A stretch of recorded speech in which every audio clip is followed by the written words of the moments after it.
Greetings, people of Earth. Welcome back. My name is Jax, and today I don't quite know what to title this. You'll probably see the title down there. It'll be something like, why are gay relationships so hard or weird or unusual or difficult or whatever? And this is very much a rant. So if you're not looking for a rant on gay dating and relationships and the intricacies and nuances that come with being gay and being in a relationship in our modern world, maybe just keep on moving. But yeah, I'm ranting about this because I've had a lot of thoughts and I want to get them out. And I think this is the healthiest format of which to get them out. So as we know, relationships are a thing.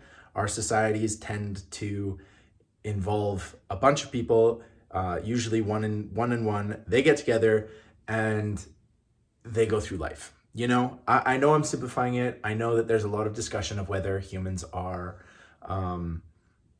single pair society based, or if we are sort of meant to be in a society and not be monogamous. So kind of brushing by that, and I don't really want this to be a discussion of are humans meant to be monogamous or not, but it's going to be an element within this video, so please be prepared for that.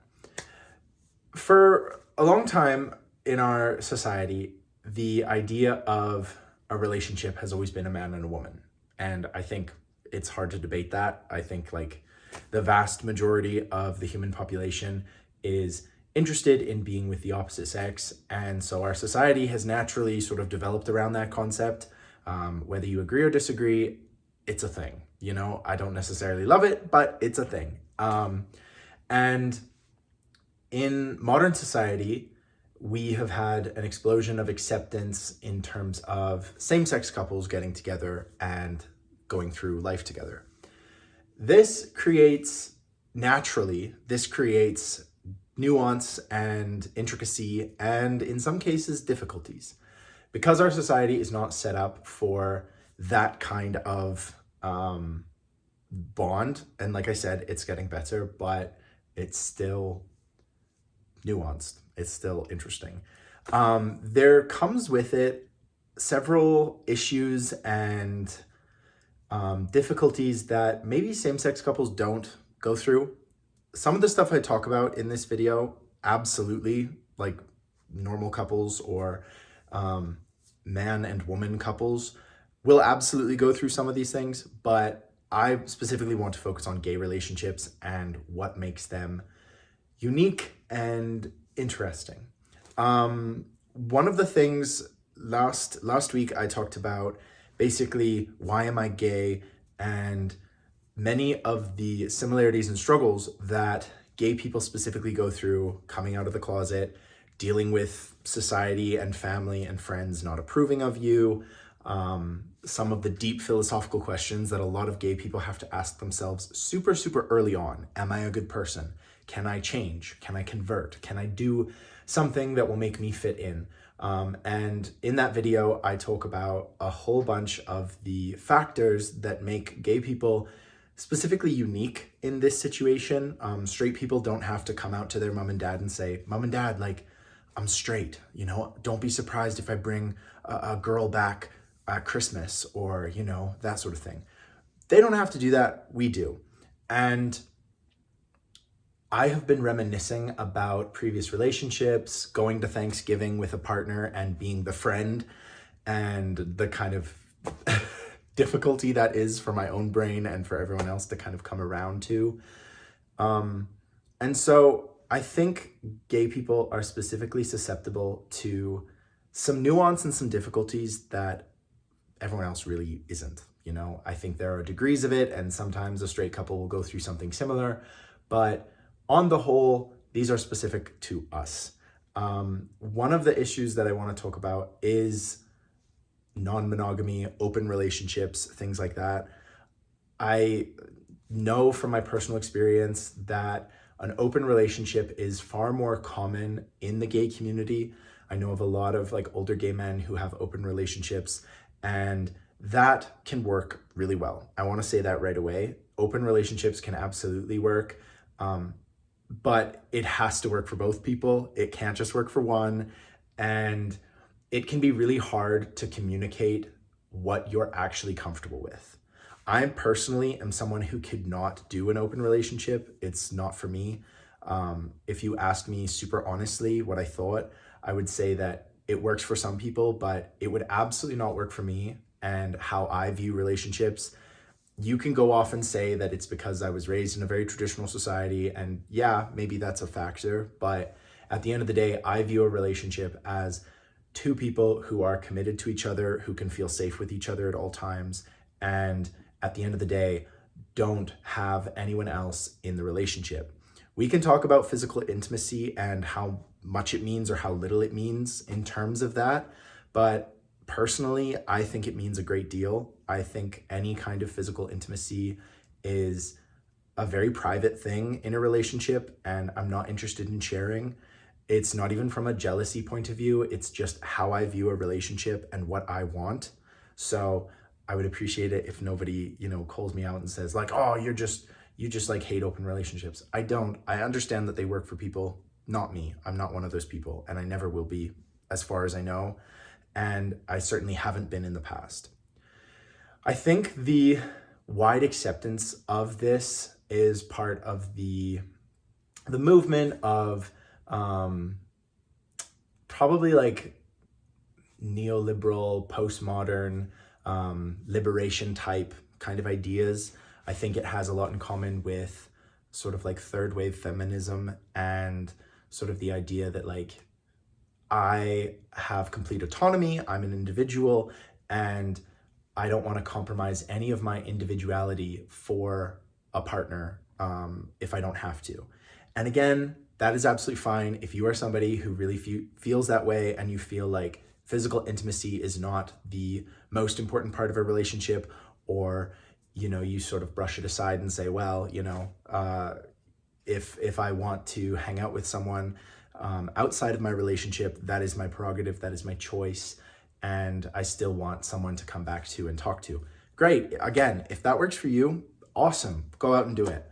But for the people who don't feel that way, I include myself in this list.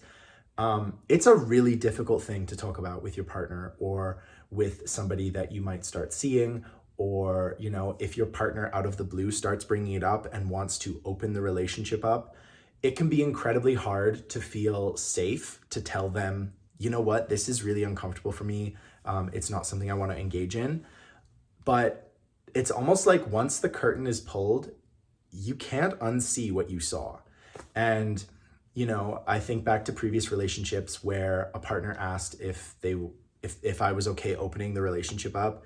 And every single time the relationship ended because I could no longer see that person as someone who wanted me.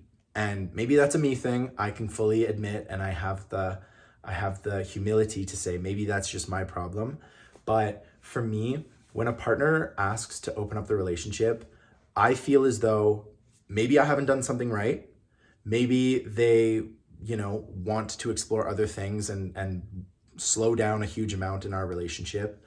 And that kind of thing gets my mind thinking and it gets it rolling. And a lot of us deal with anxiety. A lot of us are people pleasers. A lot of us feel as though we're not good enough to begin with. And I think that's a very big thing in the gay community. We don't feel like we're worthy of love. We don't feel like we're deserving of it.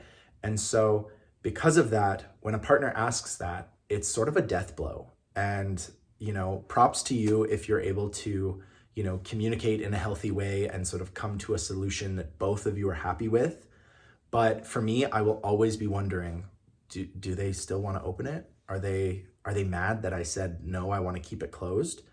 And those thoughts are so pervasive that I decide, you know what, this isn't for me. I feel like I don't want to let the person down.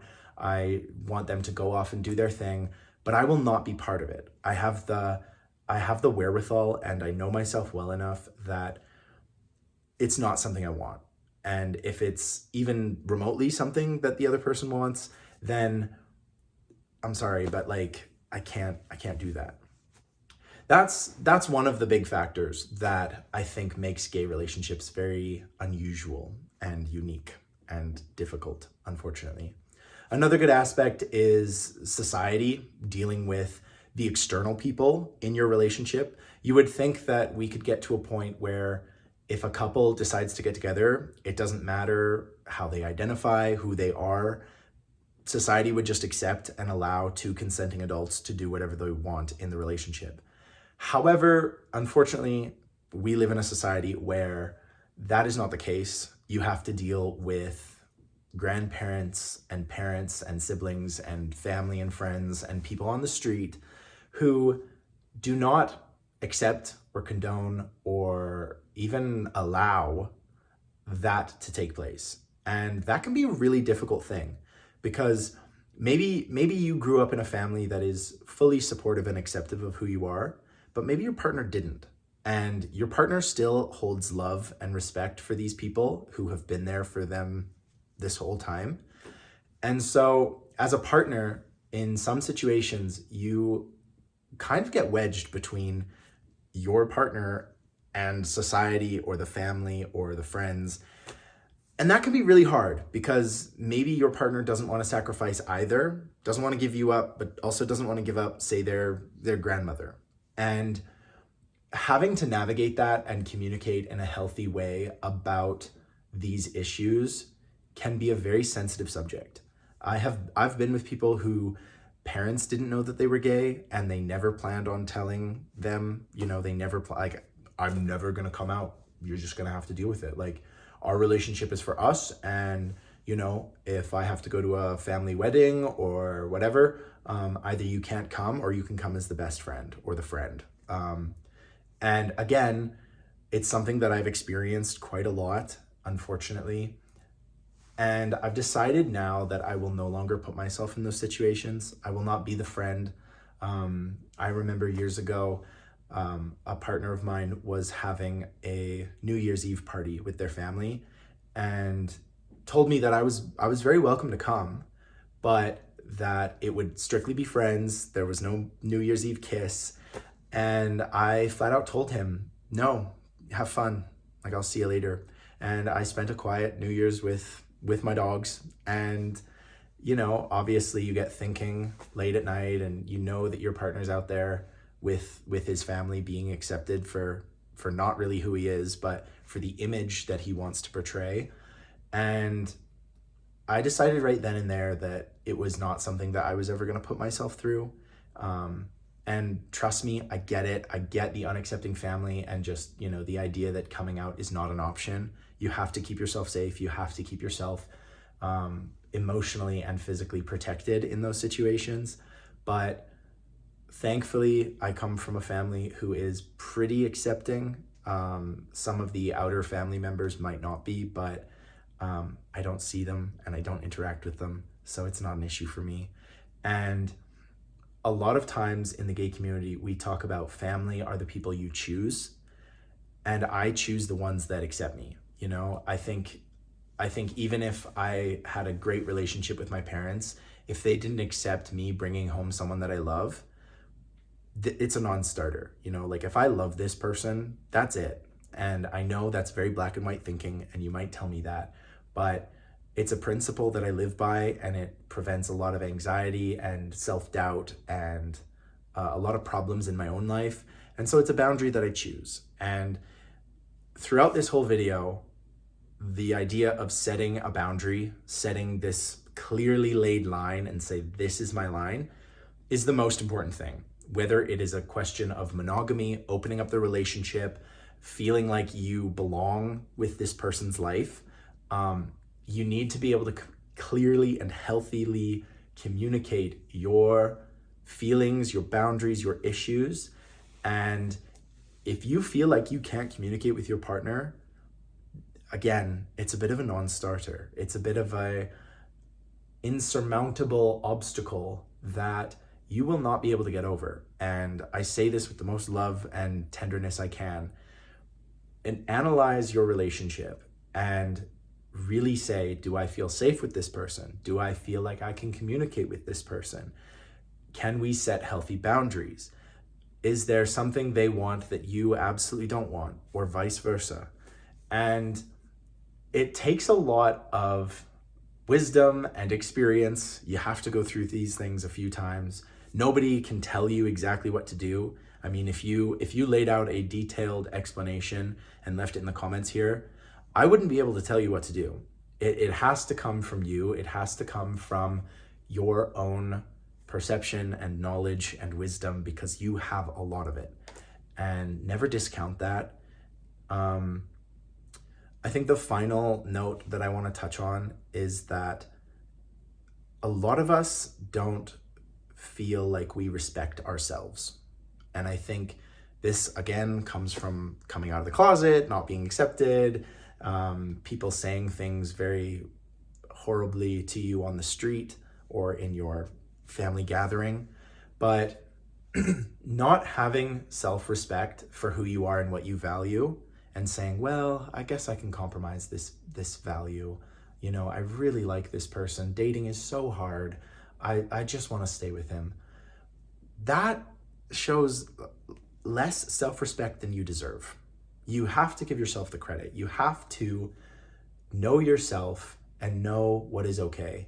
And it is your duty, when you feel like you haven't been respected, when you feel like you haven't been listened to or heard or understood, it's your duty to move on. And I get it. Online dating sucks. Gay dating is such a problem.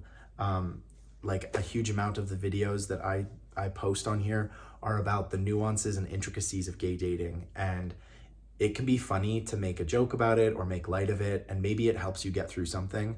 But at the end of the day, you have to have the respect for yourself to say, no more. I can't do this.